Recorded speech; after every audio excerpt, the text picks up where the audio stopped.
Buen día, vamos a empezar con la clase de auditoría de caja y bancos. Bueno, en primer lugar voy a estar presentando un poco los contenidos de la clase. Vamos a empezar con la cuestión de, bueno, ¿por qué es importante la auditoría de caja y bancos? ¿Por qué le dedicamos clases? ¿Por qué se toman los exámenes? Es decir, ¿por qué es importante para el auditor una adecuada planificación y ejecución del procedimiento sobre el rubro?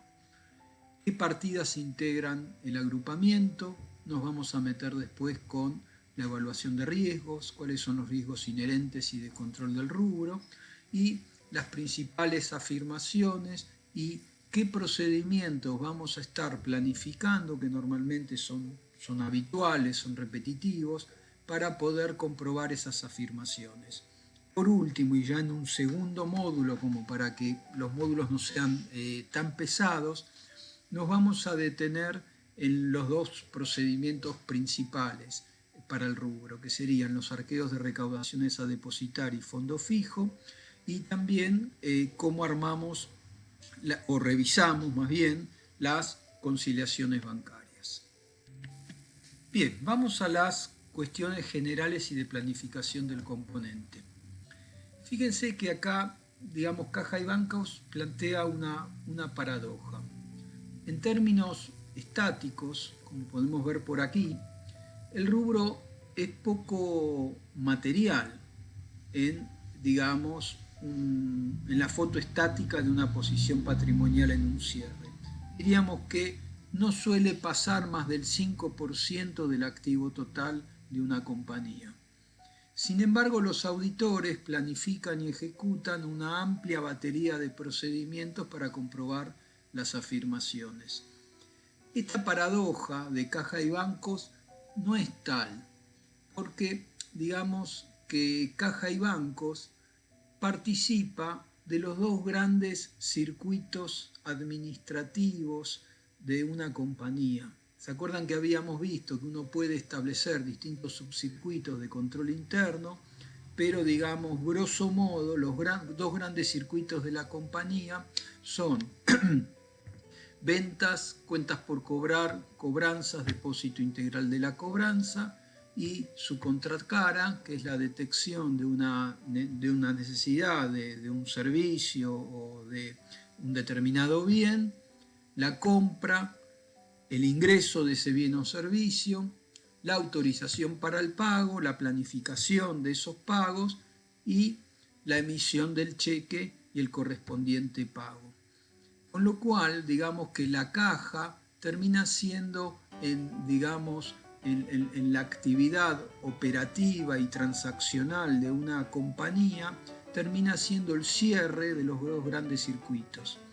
Y hay que, si no tenemos un adecuado control interno sobre, digamos, el manejo de la caja y bancos de la compañía, en definitiva, la compañía es básicamente inauditable porque no podríamos validar ocurrencia.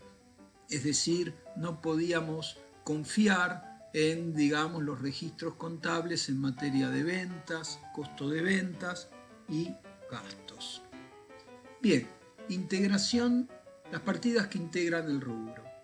Bueno, por un lado tenemos la recaudación diaria, sea en efectivo, cheques a fecha o cheques diferidos. Vamos a ver que los cheques diferidos tendríamos que reclasificarlos como cuentas por cobrar. Por otra parte, digamos, habida cuenta de, habíamos visto que hay un aspecto básico de control interno, que es que la cobranza tiene que ser íntegramente depositada en bancos al día inmediato siguiente.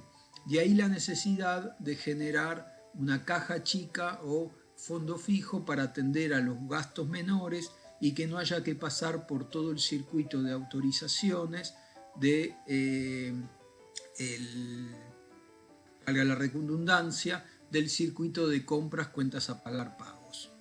También integran el agrupamiento los saldos en cuentas corrientes bancarias del país o del exterior y, digamos, por último, genéricamente la RT9 habla de otros valores que tengan liquidez, certeza y efectividad similar al dinero en caja y en bancos.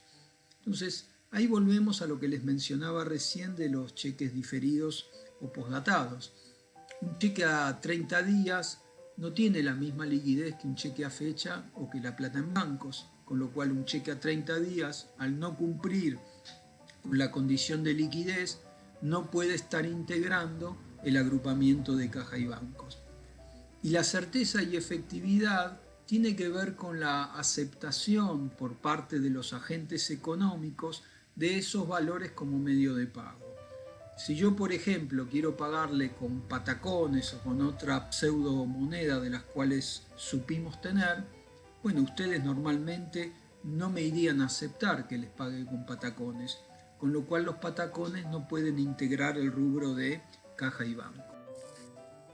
Decíamos entonces que, digamos, si yo les quiero pagar con patacones, ustedes no los aceptarían, con lo cual los patacones no pueden, digamos, integrar el agrupamiento de caja y bancos porque no cumplirían la condición de certeza y de efectividad. Bien, vamos a las actividades más comunes del componente. Habíamos visto que el dinero en caja y bancos es el cierre de los dos grandes circuitos administrativos, con lo cual, por un lado, vamos a tener la actividad de cobranzas y su ulterior depósito, y por otro lado vamos a tener toda la actividad de pagos y de entrega de los cheques a los proveedores.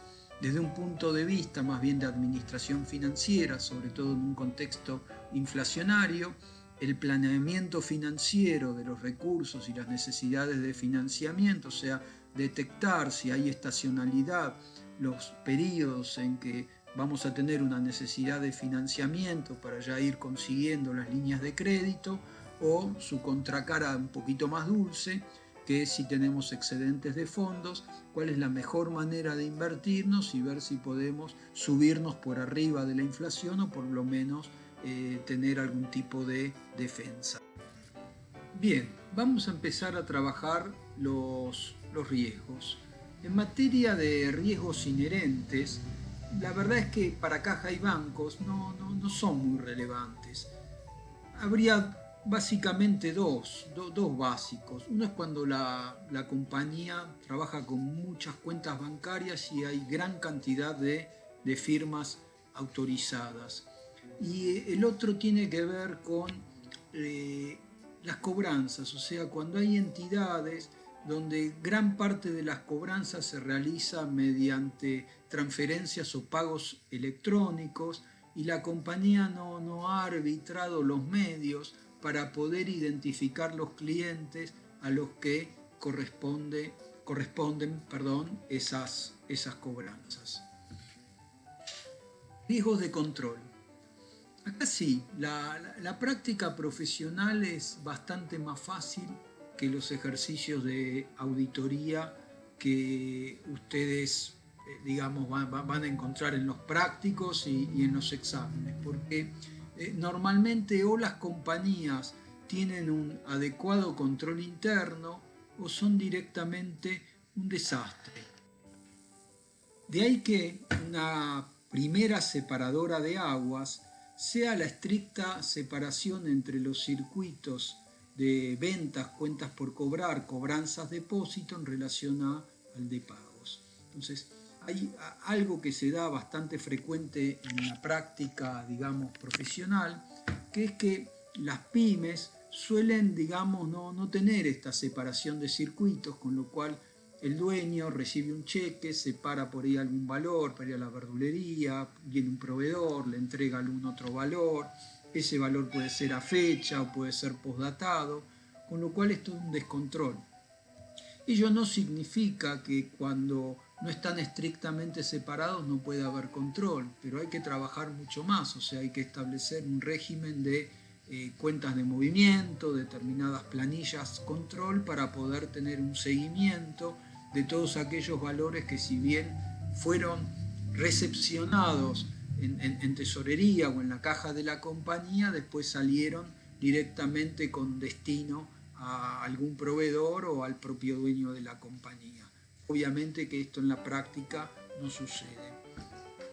Otras cuestiones, digamos, no menos relevantes, tienen que ver con la protección física tanto del efectivo, de la mercadería, o sea, todo donde hay bienes que son vendibles o son sustraíbles, tiene que haber un control de salvaguarda que normalmente tiene que ver con el acceso restringido del personal no autorizado a las áreas de tesorería. A las áreas de tesorería o al almacén, al depósito de materias primas o de productos terminados.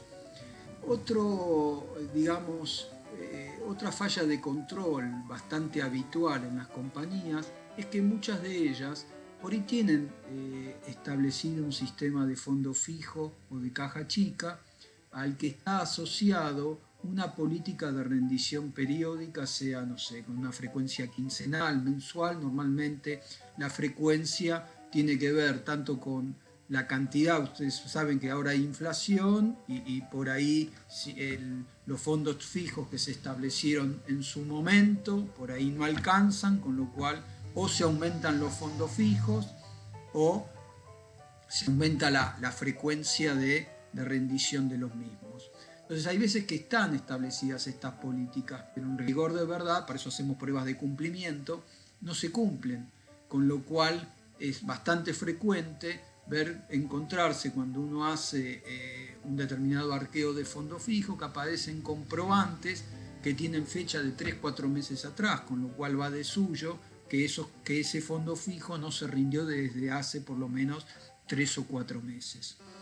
En el mismo sentido, las conciliaciones bancarias deberían efectuarse todos los meses por una persona que sea distinta a aquella que lleva los registros del subdiario de bancos y a quienes efectúan, digamos, tienen la custodia de los fondos, es decir, el tesorero o el personal de tesorería. Ahora bien, como vamos a ver en el próximo módulo, normalmente en estas conciliaciones bancarias surgen determinadas partidas conciliatorias, algunas de las cuales no requieren ajuste y otras requieren ajuste. Y justamente las que requieren ajuste tienen que ser ajustadas y registrados los ajustes con carácter mensual. Caso contrario, digamos, es como que pierde relevancia la conciliación bancaria, porque la idea es que los registros contables, aparte de cumplir función de mecanismo de información, son un mecanismo de control, con lo cual si hay partidas que requerían ajuste y no fueron ajustadas, bueno, el saldo que tenemos en bancos no es representativo del dinero que debería haber en el banco, más o menos las partidas que el tiempo, que generalmente es un tiempo acotado, limitado. Entonces, de esta suerte se pierde por completo el control en bancos. El otro aspecto relevante como falla de control tiene que ver justamente con las compañías que utilizan un esquema de cobranza mediante transferencia o pagos electrónicos y no tienen arbitrados los mecanismos para identificar qué cliente pagó y qué cliente no pagó. A nivel global nosotros podemos llegar a establecer un saldo y efectuar un ajuste. Sabemos que el dinero se acreditó, con lo cual debitaríamos bancos y utilizaríamos una cuenta regularizadora de cuentas a cobrar, por ejemplo, no sé, transferencias bancarias o cobranzas, partidas no identificadas, donde a nivel global subsanamos el tema. Desde el punto de vista del control interno de las cuentas a cobrar, y tenemos una falla, digamos, bastante importante, porque no sabemos quién nos pagó o quién no nos pagó, con lo cual se incrementa el riesgo de incobrabilidad y tenemos que de alguna manera ver cómo manejamos, es decir, como que inclusive queda desbaratado hacer un análisis de antigüedad de cuenta a cobrar para poder ver si la previsión para incobrable fue suficiente, insuficiente. La verdad es que es un problema cuando es material la cantidad, digamos, de estas transferencias no identificadas, es un problema bastante importante de control interno. Bueno, por último, los regímenes de autorización. O sea, toda salida de fondos, todo egreso de fondos realmente tendría que, digamos, atravesar un régimen de tanto de autorización, lo que se llama three-way match, cuando uno, digamos, revisa la orden de compra, con el remito, con la factura, bueno, quién firma los cheques, quién no está en condiciones de firmar los cheques, etcétera, etcétera. Vamos a las afirmaciones y los procedimientos de auditoría. Nosotros en general vamos a trabajar por comodidad, no sé, por costumbre, con estas 5 afirmaciones.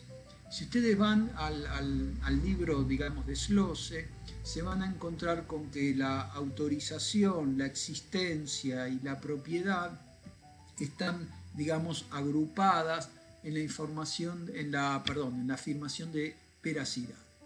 Entonces vamos a existencia. Entonces la existencia para todo lo que tiene que ver con la caja chica, los fondos fijos y la recaudación a depositar, el procedimiento paradigmático son los arqueos de recaudación a depositar y de fondo fijo. En materia de bancos, por ahí nos alcanzaría con la visualización del extracto bancario.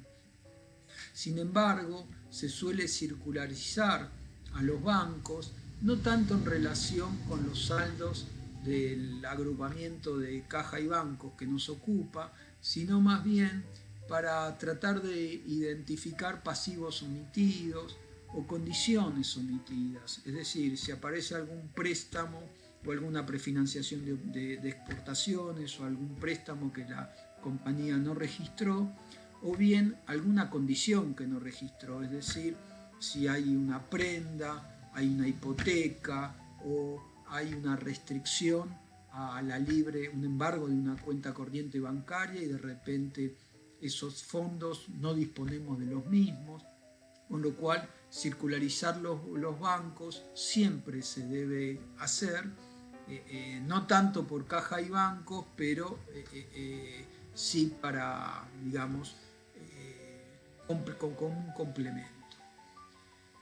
Por otra parte, ya con un menor nivel, digamos, de fortaleza, porque es una documentación generada por la propia compañía, podemos validar existencia a partir de las planillas resumen de caja. Es decir, o sea, las compañías que más o menos tienen organizado el control interno de tesorería suelen emitir planillas prenumeradas que resumen, digamos, las distintas fuentes que tuvo la compañía, o sea, lo que se cobró por caja, lo que fue rindiendo cada uno de los cobradores por zona dentro de la compañía. Entonces, en esas planillas resumen lo que fue la recaudación diaria, de manera tal de establecer, digamos, la cantidad a ser depositada al día inmediato siguiente. En materia de propiedad, bueno, toda la documentación a nombre de la compañía. Pasemos a la integridad. La integridad tiene que ver con la correcta aplicación de la norma de lo devengado.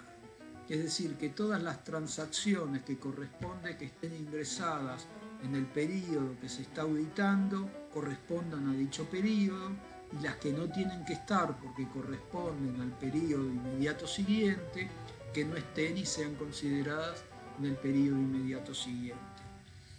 Todos los procedimientos de arqueo, de inventario o de circularización siempre deben ser precedidos por un adecuado corte de documentación. La idea tiene que ver con que la contabilidad opera como un sensor, es un elemento de control que nos va a decir, bueno, cuánto debería haber en la cuenta recaudación a depositar o recaudación a depositar y fondo fijo si, digamos, integramos el procedimiento de recuento. Obviamente, si nosotros no tenemos un sensor bien establecido, no podemos saber si está faltando dinero o si en realidad no está faltando dinero y de lo que se trata es de una cuestión que está mal registrada. Entonces, en definitiva, todo procedimiento de recuento arranca por un adecuado corte de documentación. En este caso tenemos que cortar todo lo que esté relacionado con la caja y los bancos, es decir, las planillas de recaudación diaria, chequear bien el último depósito y el inmediato siguiente, porque por ahí hubo un feriado bancario y la recaudación al cierre se integra por 2 o 3 días que se sumaron, digamos, cobranzas de días sucesivos donde hubo un feriado bancario. Ver también, digamos, el depósito inmediato posterior, verificar en qué fecha se rindió posteriormente el fondo fijo, cortar todas las chequeras, cortar todos los talonarios de recibos por cobrador. Medición. Todo lo que es dinero en caja o en bancos, en moneda nacional, como la moneda nacional es la unidad de medida, ahí no tenemos, justamente al ser la unidad de medida, no hay involucrados criterios de medición. La plata es plata, no hay que medir nada. En cambio, todos aquellos saldos que tenemos expresados en una moneda extranjera, la medición al cierre, a efectos, de su medición al cierre, tenemos que convertirlos al tipo de cambio comprador del Banco Nación y las diferencias en relación con la medición contable registrada anteriormente se reconocen en resultados como diferencias de cambio. En materia de exposición, ahí sí, digamos, tendríamos dos cuestiones básicas. Por un lado, cubrir que todas las cuentas que aparecen o los conceptos que aparecen integrando el rubro cumplan con las condiciones de liquidez, certeza y efectividad. Es decir, todos los cheques que tenemos diferidos hay que reclasificarlos a cuentas a cobrar, y todo lo que tiene que ver con comprobantes, vales, etcétera, etcétera, como no cumplimentan la condición de efectividad, es decir, nadie nos va a recibir como medio de pago un comprobante, un vale, o sea, eso le sirve al tesorero para decir, bueno, acá no está faltando plata, yo en realidad esta plata la gasté en tal otra cuestión, o se la anticipé a un gerente que viajó y está pendiente de rendición, y no es que hubo ningún tipo de sustracción. Entonces, en una de las mecánicas de manejo del fondo fijo, normalmente uno con eso va a hacer gasto a fondo fijo o anticipo por cargo a rendir a fondo fijo, para justamente cumplimentar la condición de efectividad. Vamos a ver que también es legítimo manejar el fondo fijo de otra manera y solamente ocuparse de provisionar los gastos devengados en un determinado ejercicio. Bien, las pruebas, cuando hay un adecuado sistema de control interno, el auditor puede planificar pruebas de cumplimiento. Entonces, por ejemplo, en materia de conciliación bancarias, algo tan sencillo como verificar a lo largo de un ejercicio que se hayan hecho las conciliaciones y que estén debidamente autorizadas, o elegir determinados meses, tomar las partidas conciliatorias y verificar que se hayan efectuado los correspondientes asientos de ajuste. En relación al depósito integral de la cobranza, lo mismo, se pueden elegir 3, 4 meses al azar, elegir 4 o 5 días para cada uno de esos meses y verificar el depósito integral de las cobranzas. También, digamos, se suelen programar arqueos sorpresivos. Bueno, tenemos ahí distintos procedimientos para operar, validar control interno. Por último, pruebas analíticas o de razonabilidad. Bueno, con este tema de la cuarentena, por ahí vimos un poquito interrumpidas las clases, pero yo suelo reiterarme en los comentarios hasta que me aburro yo mismo, Y uno que suelo hacer es que si yo tuviera que irme a una playa desierta con un determinado procedimiento de auditoría, me llevaría conmigo a la prueba analítica. Y esto tiene que ver con que los auditores opinamos sobre razonabilidad para los estados contables en su conjunto. Digamos, la exactitud nos interesa, pero nos interesa todavía más la razonabilidad. Entonces, cuando uno mira un determinado rubro, intuitivamente el auditor, digamos, experimentado, bien sabemos que todo lo que no se documentó en un papel de trabajo es lo mismo que si no se hubiera ejecutado el procedimiento.